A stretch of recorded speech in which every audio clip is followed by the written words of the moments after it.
Yo, what's up, you guys? It's your boy Bill Mahari here, representing Mahari Nation Sports Podcast. Much love to the entire LDBC and the entire basketball community. Once again, I wanted to make sure to let you guys know that basketball conversations will return next Friday at 9 p.m. Central Time. All right, next Friday, 9 p.m. Central Time. I am on the verge of getting better from my COVID-19 illness. I'll be out of quarantine this upcoming Thursday, so therefore I'll be all right. I'm in good spirits and I'm on track to getting better, guys. But I want to thank y'all for your support, though, man. During this whole entire thing, it's really been hard, but it's been also been kind of easy at the same time. So, but thank y'all for your support. It's been real appreciative. Okay, now we get down to business here, shall we? And I wanted to personally talk about my scouting breakdown of Dennis Rodman. Now, why did I decide to make this video? Well, a couple of reasons. Okay, um, yesterday I had the pleasure of listening to the Ticket TV live stream, okay, and listening in about what he had to say when it came down to Dennis Rodman, okay. Then I basically heard the reply back from FYF Sports Debates with Mr. Lamont Lane in here too, giving out his two two cents on the whole thing. Now, both of them each have their own perspectives, and both of them see the game, differently from the other. But they both are very talented when it comes to basketball. Now, I wanted to give my 2 cents on my own breakdown of Dennis Rodman was able to do throughout his career. Okay, but I want to give us a little bit of replies here to both of you guys. All right, both of you guys are very intelligent when it comes to basketball, but sometimes you guys have both biases that really kind of get in the way of what you actually see on the basketball court. Now, do we agree that there's always going to be favoritism and bias when it comes to basketball topics or sports related topics for that in any sport? Absolutely. But what we need to do a better job is basically breaking down what we see from these great players and what their strengths and weaknesses are. Both of them channels do a great job of that.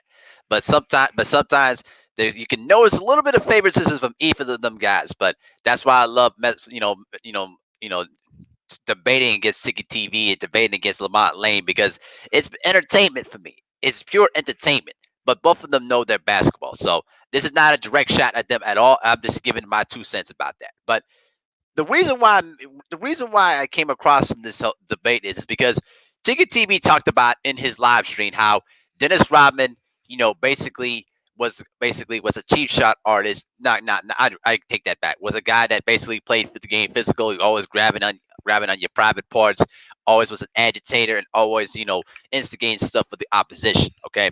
Now Lamont Lane's perspective was is that how can you say that about Dennis Rodman when he was actually one of the best defensive players during that period of time, during the 80s and the early 90s, which I kind of understand from that kind of perspective. So both of them had their own perspectives. But here's the thing that they both were missing.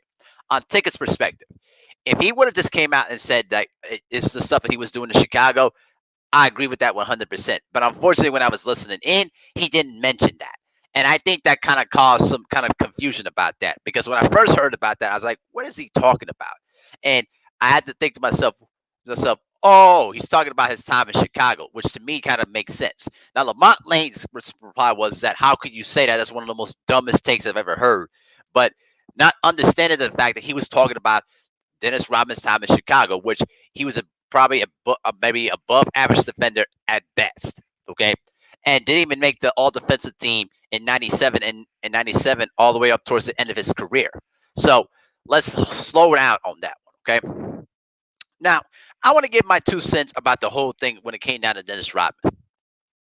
Dennis Rodman is perhaps one of the most smartest defensive players you'll ever find in basketball.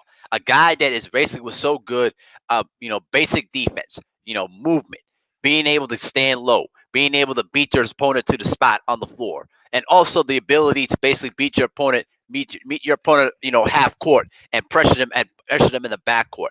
That's what he was, so great for. Now in Detroit, when he was pretty much in his mid 20s, because remember when Rodman came into the NBA when he was drafted second round, right? Now, when in his rookie year, okay, Dennis Rodman was actually as I pull it up basketball reference just a little bit quick here. Dennis Rodman was 25 years old.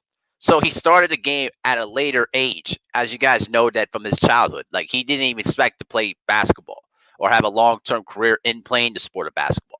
And he started at a later age. But the one thing that you respect about what Dennis Rodman was is that during that time in Detroit, he was perhaps the most complete defender you'll ever find. A guy that can defend all five positions, a guy that is very good at help side defense, communicating on screen and roll, being able to, play good post position defense, and being able to confront the guy at full court. Remember, during the '88 finals, Dennis Rodman was actually assigned sometimes on Magic Johnson and basically would meet him up at full court. Nobody during that time was able to do that. If you're not a good defensive player, you had no right to race against Magic Johnson full court.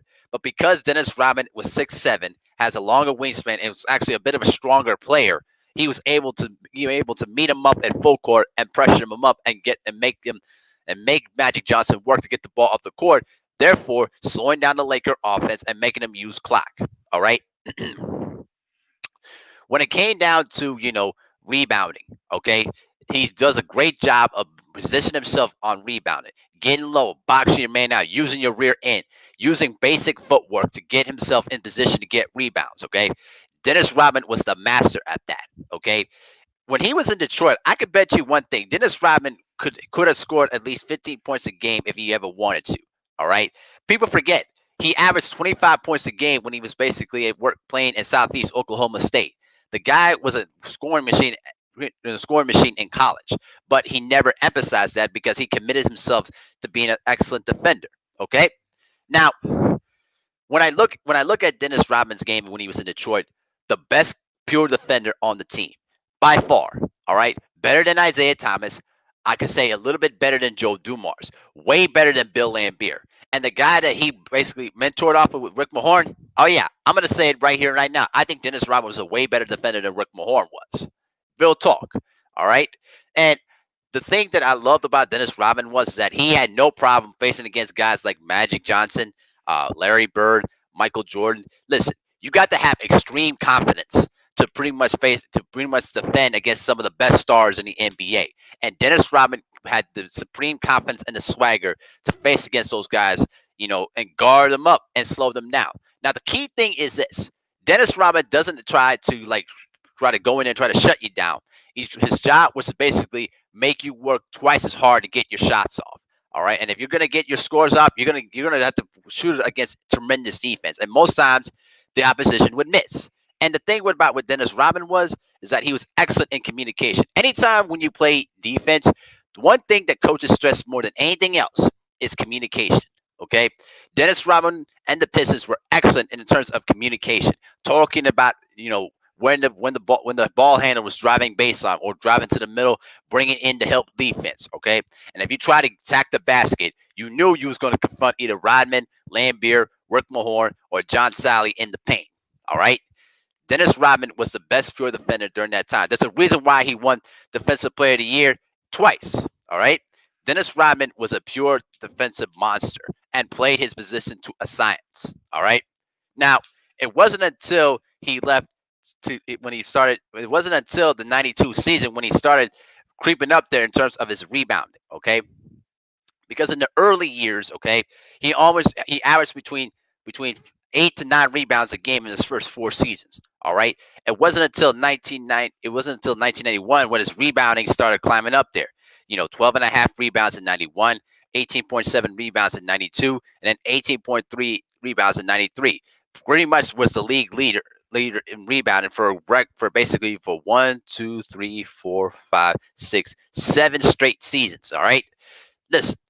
Dennis Rodman was the master of rebounding and always hustled at both ends of the floor. That's what he was so tremendously dominant at when he was in Detroit. All right. Now, when he was in Chicago, all right, because I'm glossing over the San Antonio part of it, because by that period of time, Dennis Rodman was actually, gradually slowing down in terms of his defensive prowess, just a little insky bit, not too much. Okay. Now remember, when he was in Chicago, okay, they needed a rebounder. They needed somebody that could play the high post better, that could fit into the triangle offense. Not a guy that is going to look to try to score a lot, but just provide the rebounding, the initial post up defense, and all the hustle and dirty work that they lost when Horace Grant left as a free agent in '94. All right. Dennis Rodman fit that role perfectly. All right. Even though it took a lot of forgiving and took a lot of breaking bread from Phil Jackson and Scottie Pippen to make this work, Eventually, Dennis Rodman knew the talent of that team and was going to accept his role to a science. And he didn't have to worry. And he didn't have to worry about wanting him to score all the time because that was not his role. But let's break down something here, okay? Dennis Rodman, last time I recall, all right, he made all defensive team, first team in 1996, all right? But after that, let's keep this in mind here, you guys. After that, okay, Dennis Rodman basically was basically did not make the first team all defense, even the first team, the second team, or the third team in 97 and 98. And the reason why is this. It basically had some to do with his reputation, but it had a lot to do with the fact that Dennis Rodman was not a guy that wanted to play perimeter defense as much anymore. He rather would play in on the blocks. He'd rather be the guy to play post up defense and yes, agitate you, get inside your head. The same old bad boy piston tactics that he learned from Rick Mahorn and Bill Lambier. Okay. Dennis Rodman was actually a terrible defender when it came to perimeter defense. He rather would prefer playing the post up defense and rather just use his size and leverage to slow you down. That's why you saw the Bulls put Dennis Rodman on Shaquille O'Neal most of the time because Shaquille O'Neal, even though he was big, he wasn't as a mobile guy that was going to beat you off the dribble. Okay, it was against guys like a Sean Kemp or Karl Malone or Charles Barkley that had an easier time with Dennis Rodman. Not say like put it like this. I wouldn't say easier time, but it wasn't as difficult than it wasn't as difficult to get their shots off against Rodman when he was in Chicago than it wasn't when he was in Detroit. Okay, because I get it. Because remember, in that 1996 NBA Finals, okay, I'm going to put up some stats here about that. Okay, even though Dennis Rodman was a tiger on the rebounding, all right, Dennis Rodman averaged basically, as I pull this up right here, Dennis Rodman pretty much averaged 14.7 rebounds a game. But let's keep this in mind. Sean Kemp was averaging 23 points a game in that NBA Finals, including 32 points in Game One. Sean Kemp actually had his way against Dennis Rodman. The problem was that they didn't do a good job of boxing out Dennis Rodman and keeping him under control in terms of the rebounding.